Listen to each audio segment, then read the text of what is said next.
World news के sponsor हैं स्वागत, अदरक, लहसुन और मसाले 100% प्योर एंड हाइजीनिक। अस्सलाम वालेकुम, आदाब। मैं हूं खलील फरहाद। हेडलाइंस के साथ शुरू करते हैं वर्ल्ड न्यूज।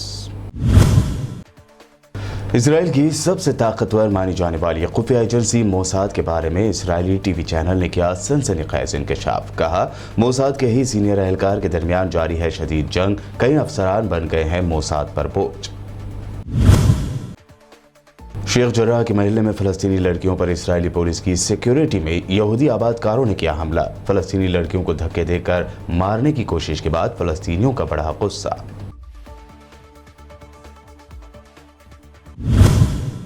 कतर के अमीर शेख तमीम बिन हमद अल सानी की अमेरिकी सदर जो बाइडन से मुलाकात। जो बाइडन ने कतर की तारीफ करते हुए उसे गैर नेटो इत्तेहादी करार देने पर गौर करने की कही बात।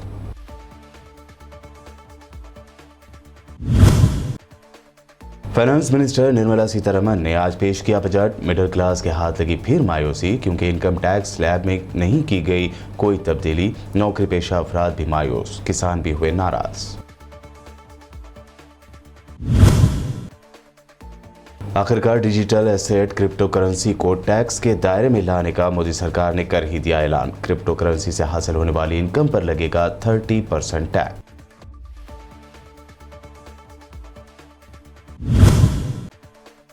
और मोदी हुकूमत के बजट पर राकेश टिकैत का भी आया रिएक्शन। बजट को बताया किसान मुखालिफ। कहा, एमएसपी गारंटी कानून बनाने से ही होगा किसानों का फायदा। मोदी सरकार के खिलाफ फिर आंदोलन कर सकते हैं किसान। ये तो हेडलाइन। बढ़ते हैं खबरों की तफसील की जानिब। इसराइल के टीवी चैनल ने इतवार की रात अपनी रिपोर्ट में इंकशाफ किया कि मोसाद के आला हुक्काम में शदीद जंग चल रही है। अपनी खुसूसी रिपोर्ट में टीवी चैनल ने तेल अवीव के आला सिक्योरिटी व सियासी ज़राए के हवाले से कहा कि मोसाद के चीफ डेविड बार्नेक से शदीद इख्तलाफात के बाद स्पेशल ऑपरेशन शोबे के डायरेक्टर ने इस्तीफ़ा दे दिया है। टीवी चैनल ने यह भी बताया कि दोनों अफसरों के दरमियान एक मुलाकात में यह तनाज़ा हो गया। टीवी चैनल ने स्पेशल शोबे के डायरेक्टर का नाम नहीं बताया, क्योंकि उसका नाम मंजर आम पर लाने की इजाज़त इस फौजी इदारे से नहीं मिली जो मीडिया पर निगरानी का काम करता है। झगड़े के दौरान मोसाद चीफ ने स्पेशल ऑपरेशन शोबे के अफसर से यहाँ तक कह दिया कि वो और दूसरे आला अफसरान मोसाद पर बोझ बनकर रह गए हैं। पीर की शाम यहूदी आबादकारों ने मकबूजा बैतुल मुक़द्दस के मशरक़ में शेख जर्राह महल्ले में फ़लस्तीनी लड़कियों पर हमला कर दिया। अल-कुद्स के मुकामी ज़राए ने इत्तला दी है कि मुतअद्दिद आबादकारों ने काबिज़ पुलिस की नज़रों में शेख जर्राह महल्ले में लड़कियों को मारने और धक्के देने की कोशिश की। यहूदी शरपसंदों की इस कार्रवाई में काबिज़ पुलिस ने आबादकारों को फुल प्रूफ सिक्योरिटी फराहम की थी। इधर आबादकारों ने बैतुल-लहम के मशरक़ में अर-रशायदा गाँव में जैतून के मुतअद्दिद दरख्तों को तबाह कर दिया।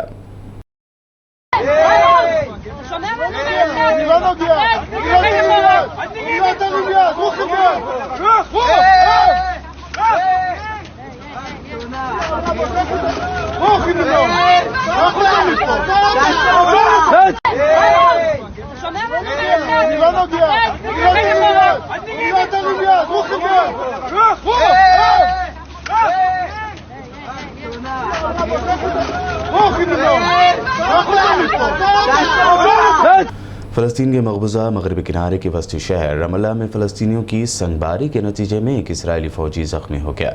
मुकामी ज़राए के मुताबिक फ़लस्तीनी शहरियों ने अवफ्रेम चौक में इसराइली फ़ौज पर पथराव किया। इसराइल के इब्रानी रेडियो के मुताबिक संगबारी से ज़ख्मी होने वाले एहलकार को अस्पताल मुंतकिल किया गया। इसकी हालत खतरे से बाहर है। इतवार की शाम को गरब उर्दन के इलाकों में इसराइली फ़ौज पर संगबारी के 6 वाक़यात पेश आए हैं। अमेरिकी सदर जोसेफ बाइडन ने इंकशाफ किया है कि वो बहरीन, मिस्र यानी इजिप्ट, जॉर्डन और कुवैत जैसे ममालिक की तरह कतर को अमेरिका का गैर नाटो इत्तेहादी करार देंगे। अमीर कतर शेख तमीम बिन हमद अल सानी से मुलाकात से पहले सदर बाइडन ने कहा था कि गुज़िश्ता साल कतर के साथ हमारी शराकत दारी हमारे बहुत से अहम मफादात में मरकज़ी हैसियत की हामिल रही है। बाइडन ने कहा कि कतर की गजा में इस्तेहकाम बरकरार रखने, फ़लस्तीनियों को ज़िंदगी बचाने वाली इमदाद मुहैया करने, दाइश पर दबाव और मिडल ईस्ट में खतरात को रोकने के लिए इक़दामात से अक्कासी होती है। व्हाइट हाउस के मुताबिक अमीर कतर से बाइडन की मुलाकात में मिडल ईस्ट में ताज़ा पेशरफ्त, अफगानिस्तान की सूरत हाल और तवानाई की आलमी सलामती पर खास तौर पर बात हुई है। दूसरी जानिब अमीर कतर ने कहा कि वो अमेरिकी सदर से फ़लस्तीनी अवाम को मसावी हुकूक देने के मामले पर भी बातचीत करेंगे। अक़वाम मुत्तहिदा के सेक्रेटरी जनरल एंटोनियो गुटेरेस ने कहा है कि आलमी इदारे को काबिल भरोसा इल्ज़ामात मौसूल हुए हैं, जिनमें बताया गया है कि जब से अफगानिस्तान में गुज़िश्ता साल 15 अगस्त के बाद तालिबान ने कंट्रोल संभाला है, ऐसे 100 अफराद को हलाक कर दिया गया है जिनका ताल्लुक अफगानिस्तान की साबिक़ सिक्योरिटी फोर्सेज से ताल्लुक़ था या फिर उन्होंने बैनुल-अक़वामी फ़ौज के साथ काम किया था। एक रिपोर्ट में गुटेरेस ने कहा है कि हलाक शुदगान में से 2/3 से ज़्यादा के लिए ये बताया जाता है कि उन्हें तालिबान या उनके साथियों ने मावराए अदालत हलाक किया, यानी अदालत के फैसले के खिलाफ हलाक किया। हालांकि गुज़िश्ता हुकूमत और अमेरिकी क़यादत की इत्तेहाद की फोर्सेस के साथ काम करने वाले अफराद के लिए तालिबान ने आम माफ़ी का ऐलान कर रखा था। अक़वाम मुत्तहिदा की सलामती कौंसिल को फराहम की गई एक रिपोर्ट में गुटेरेस ने कहा है कि अक़वाम मुत्तहिदा में अफ़गानिस्तान के सियासी मिशन को भी नाकाबिल तरदीद इल्ज़ामात मौसूल हुए हैं, जिनमें बताया गया है कि कम अज़ कम 50 अफराद को मावराए अदालत हलाक किया गया, जिन पर दाइश ख़ुरासान से ताल्लुक़ का शुबा था, जो अफ़गानिस्तान में दौलत इस्लामिया का शिद्दत पसंद ग्रुप है। अफगानिस्तान में तालिबान की हुकूमत के हायर एजुकेशन के वज़ीर अब्दुल बाकी हक्कानी का कहना है कि मुल्क के गर्म इलाकों में सरकारी यूनिवर्सिटियां 2 फरवरी से दोबारा खोली जा रही हैं, जबकि दारुल हुकूमत काबुल समेत सर्द इलाकों में यूनिवर्सिटीज़ 27 मार्च से काम शुरू करेंगी। यूनिवर्सिटीज़ खोलने से मुताल्लिक़ अपने ताज़ा वीडियो पैगाम में तालिबान वज़ीर ने यह वाज़ेह नहीं किया कि यूनिवर्सिटीज़ खुलने के बाद उनमें ज़ेर तालीम तालिबात यानी लड़कियाँ भी दोबारा अपनी तालीम जारी रख पाएंगी या नहीं। अपने बयान में अब्दुल बाकी हक्कानी का मजीद कहना था कि यूनिवर्सिटियों के आगाज़ के बाद 3 हफ्तों तक पढ़ाई होगी और आखिरी सेमेस्टर के इम्तहानात 7 जुलाई को शुरू होकर महीने के आखिर तक जारी रहेंगे। याद रहे कि अगस्त में तालिबान के इक़्तिदार संभालने के बाद से अफगानिस्तान में हुकूमती यूनिवर्सिटियाँ ताहाल यानी अब तक बंद हैं। ताकतवर हवाओं ने ब्रिटेन, डेनमार्क, पोलैंड और जर्मनी में शदीद नुकसान किया है और लाखों घर बिजली की फराहमी से महरूम हो गए। ये तूफ़ान, जिसे जर्मनी में नादिया जबकि दिगर मुल्कों में मलिक का नाम दिया गया है, इतवार को यूरोप के शुमाली हिस्सों से टकरा गया। तेज़ हवाओं के सबब साहिली इलाकों में सैलाबी रेले आए और ट्रांसपोर्ट सिस्टम भी शदीद मुतासर हुआ। बहरे शुमाल और बहरे बाल्टिक के साहिली इलाकों में हफ्ते के रोज़ तूफ़ानी हवाएं चलना शुरू हो गई थी। इस तूफ़ान के सबब जर्मनी, इंग्लैंड, स्कॉटलैंड और पोलैंड में एक शख्स की मौत की खबर है। आजकल ऐसे अफराद की तादाद बढ़ती जा रही है जो अपनी वाहिद बीवी से ही काफ़ी परेशान रहते हैं। ऐसे में थाईलैंड के एक शख्स की दास्तान सोशल मीडिया पर तेज़ी से वायरल हो रही है, जिसमें यह शख्स अपनी 1 नहीं, 2 नहीं, 3 नहीं बल्कि 8 बीवियों के साथ काफ़ी खुश व खुर्रम नजर आ रहा है। थाईलैंड के इस शख्स की शनाख्त टैटू आर्टिस्ट ऑन्ग डैम सोरोत के तौर पर हुई है, जिसने दावा किया है कि उसकी 8 बीवियां हैं और वो सब एक दूसरे के साथ नॉर्मल जिंदगी गुजार रहे हैं। ऑन्ग डैम ने बताया है कि वो पहली बीवी नोंग स्प्राइट से दोस्त की शादी पर मिला और उससे शादी की पेशकश कर दी, जबकि दूसरी बीवी नोंग एल से मुलाकात मार्केट में हुई। वहीं तीसरी बीवी से मुलाकात एक हॉस्पिटल में हुई। टैटू आर्टिस्ट की अपनी चौथी, 5वीं और 6ठी बीवी से सोशल मीडिया के ज़रिए यानी इंस्टाग्राम, फेसबुक और टिकटॉक के ज़रिए मुलाकातें हुई और इसी तरह 7वीं बीवी से मुलाकात एक इबादत गाह में हुई, जबकि 8वीं बीवी से मुलाकात पिछले 4 बीवियों के साथ पटाया में छुट्टी मनाने के दौरान हुए। ऑन्ग डैम सोरोत की तमाम ही बीवियों ने अपने शोहर को दुनिया का सबसे मेहरबान शख्स करार देते हुए कहा है कि वो हमें हमेशा खुश रखते हैं, यकसा मामलात रखते हैं। थाईलैंड के इस फनकार की बीवियों का कहना है कि हम एक खुशकुन ख़ानदान हैं और हमसे दीवाना वार मोहब्बत करते हैं हमारे शोहर और हम भी उनसे। दूसरी जानिब ऑन्ग डैम ने इंकिशाफ किया है कि मेरी तमाम बीवियां घर का खर्च उठाने में मेरी मदद करती है। थाईलैंड के इस मुनफरिद खानदान का इंटरव्यू जंगल की आग की तरह सोशल मीडिया पर फैल गया और हज़ारों लाइक्स के अलावा यूट्यूब पर व्यूज़ भी लाखों की तादाद मिली है, यानी लाखों लोगों ने इस वीडियो को और इनके बारे में देखा है। वर्ल्ड न्यूज़ में वक्त हुआ है एक शॉर्ट ब्रेक का। जल्द लौटेंगे और देखेंगे अहम नेशनल न्यूज़।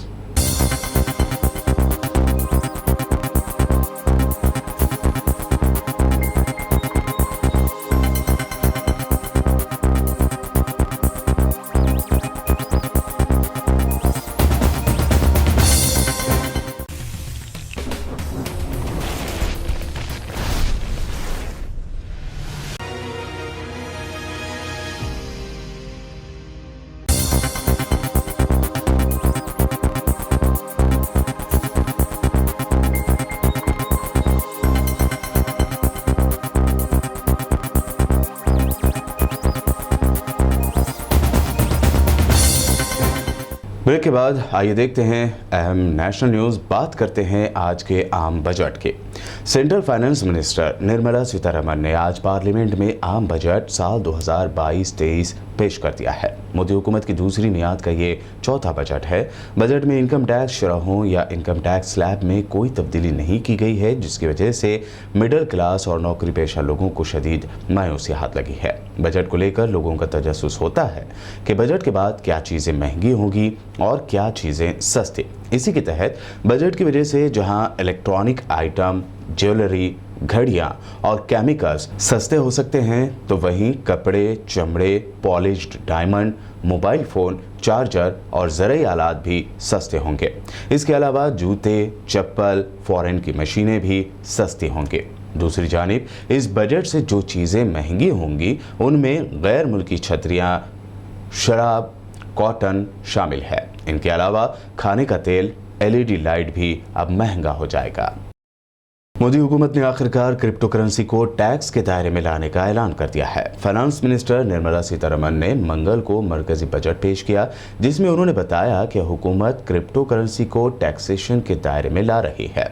अब क्रिप्टो इन्वेस्टर्स को क्रिप्टो से हुई अपनी कमाई पर भी टैक्स देना होगा। तजवीज़ है कि क्रिप्टो करेंसी से हुई इनकम पर अब 30% यानी 30% टैक्स अदा करना होगा। अगर आप क्रिप्टो करेंसी मार्केट में इन्वेस्ट करते हैं या करने में दिलचस्पी रखते हैं, तो आपको डिजिटल एसेट और क्रिप्टो करेंसी पर यह बड़ी तब्दीली जान लेना चाहिए। क्रिप्टो करेंसी से होने वाली इनकम पर 30% टैक्स के अलावा फाइनेंस मिनिस्टर ये भी ऐलान किया है कि डिजिटल जायदाद की ट्रांसफ़र करने पर भी 30% का टैक्स लगेगा। इसके अलावा मुकर्ररा हद से ज़्यादा डिजिटल एसेट ट्रांसफ़र करने पर 1% TDS भी लगेगा। इसके अलावा गिफ्ट के तौर पर मिलने वाले डिजिटल एसेट पर भी मोदी सरकार ने टैक्स लगा दिया है।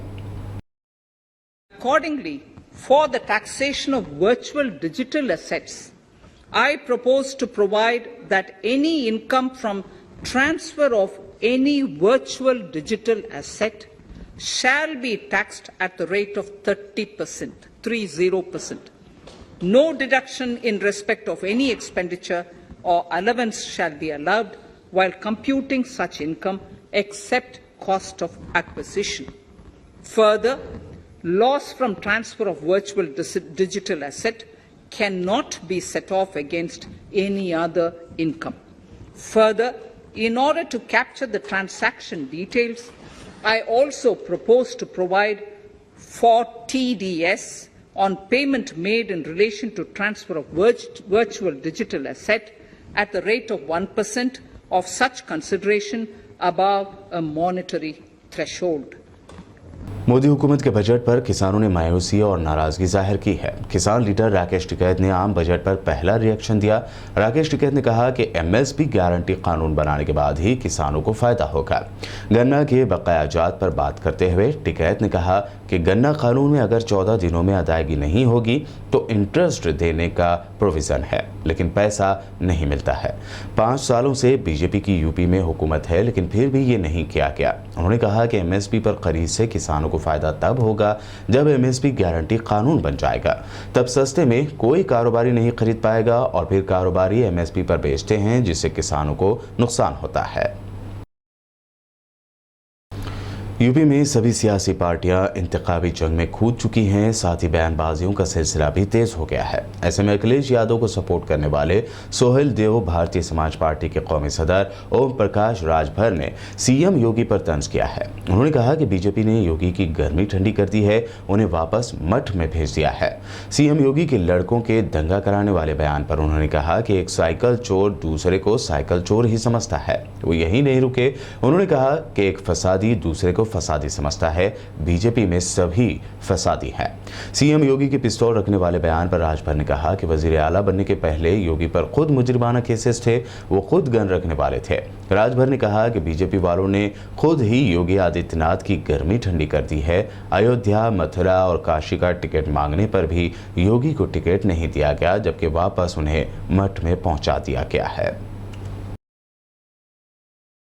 आम आदमी पार्टी के खातून लीडर आतिशी ने आज इल्जाम लगाया है कि कांग्रेस को वोट डालना बीजेपी को वोट डालने जैसा है। उन्होंने कहा कि मणिपुर, मध्य प्रदेश, कर्नाटक, चंडीगढ़ में कांग्रेस के एमएलएज इलेक्शन में जीते और फिर बीजेपी में शामिल होकर बीजेपी की ही सरकार बना डाली। गोवा की जनता बेवकूफ नहीं बनने वाली है। एक बार कांग्रेस ने उन्हें 2017 में बेवकूफ बना लिया, लेकिन आज जो गोवा की जनता, गोवा के लोग बीजेपी से परेशान हैं। आज वो कांग्रेस को वोट नहीं डालने वाले, क्योंकि उन्हें पता है कि कांग्रेस को वोट डालना बीजेपी को वोट डालने के बराबर है। और ये सिर्फ गोवा की कहानी नहीं है कांग्रेस की, स्टेट आफ्टर स्टेट में यही कहानी है। मेरे पास ये लिस्ट्स हैं, ये अलग अलग स्टेट्स में, अभी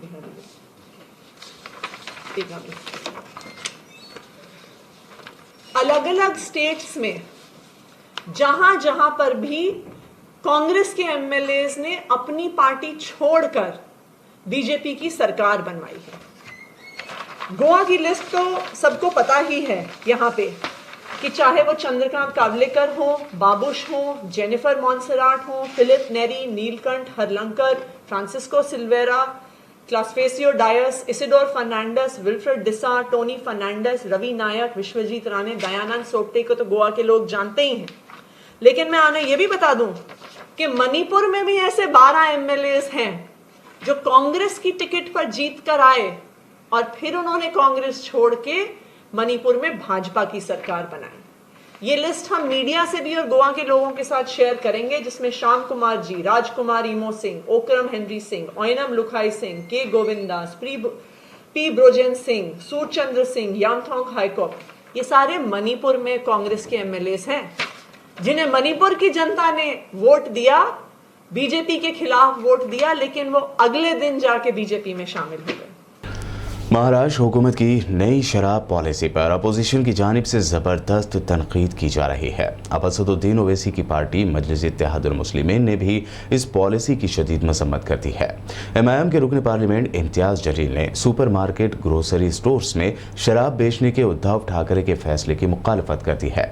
इम्तियाज़ जलील ने कहा कि अगर हुकूमत ने औरंगाबाद में ऐसी इजाज़त दी तो सुपरमार्केट और ग्रोसरी स्टोर्स में तोड़ फोड़ की जाएगी। इम्तियाज़ जलील ने प्रेस कॉन्फ्रेंस से खिताब करते हुए नई शराब पॉलिसी की पीछे की वजूहात पर सवाल उठाए। इतना ही नहीं, उन्होंने कहा कि अगर रियासती हुकूमत को हकीकत में किसानों की फिक्र है तो भांग की खेती के लिए इजाज़त दी जानी चाहिए।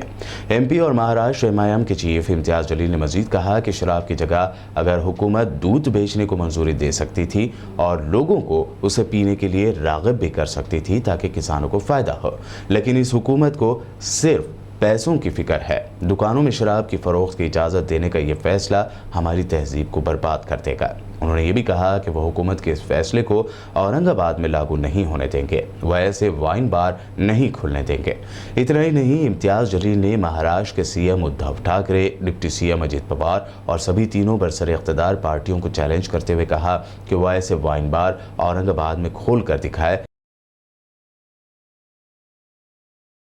मुंबई के धारावी में पीर को तलबा की जानिब से बड़ा एहतजाजी मुजाहरा किया जाना था। मुतालबा था कि 10वीं और 12वीं के एग्ज़ाम्स ऑफलाइन ना होकर ऑनलाइन ही रखे जाएं।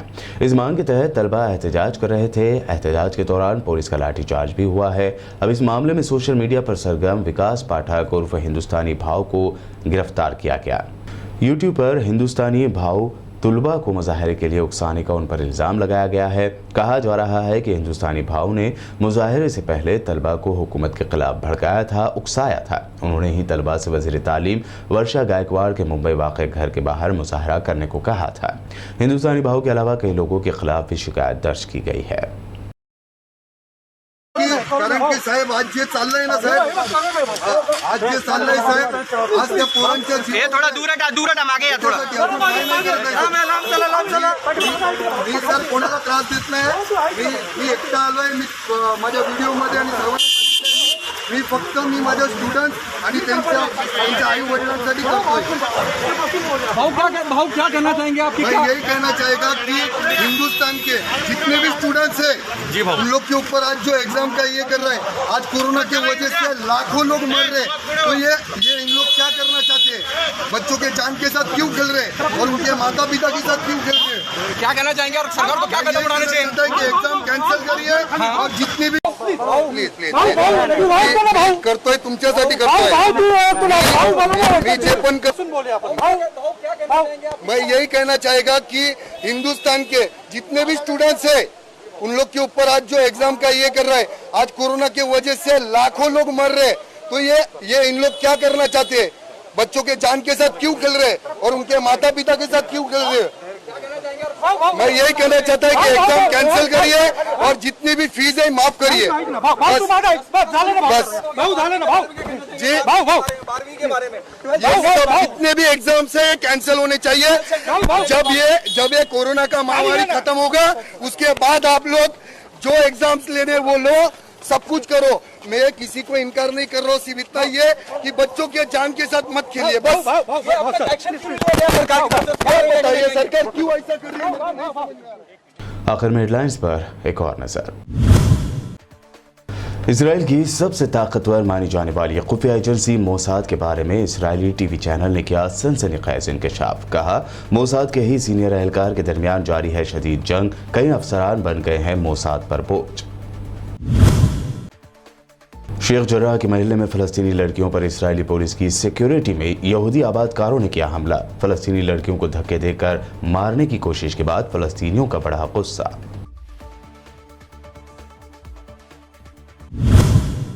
कतर के अमीर शेख तमीम बिन हमद अल सानी की अमेरिकी सदर जो बाइडन से मुलाकात। जो बाइडन ने कतर की तारीफ करते हुए उसे गैर नेटो इत्तेहादी करार देने पर गौर करने की कही बात।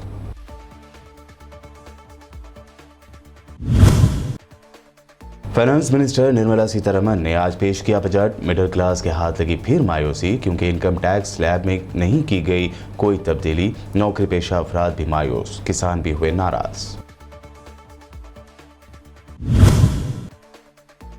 आखिरकार डिजिटल एसेट क्रिप्टो करेंसी को टैक्स के दायरे में लाने का मोदी सरकार ने कर ही दिया ऐलान। क्रिप्टो करेंसी से हासिल होने वाली इनकम पर लगेगा 30% टैक्स।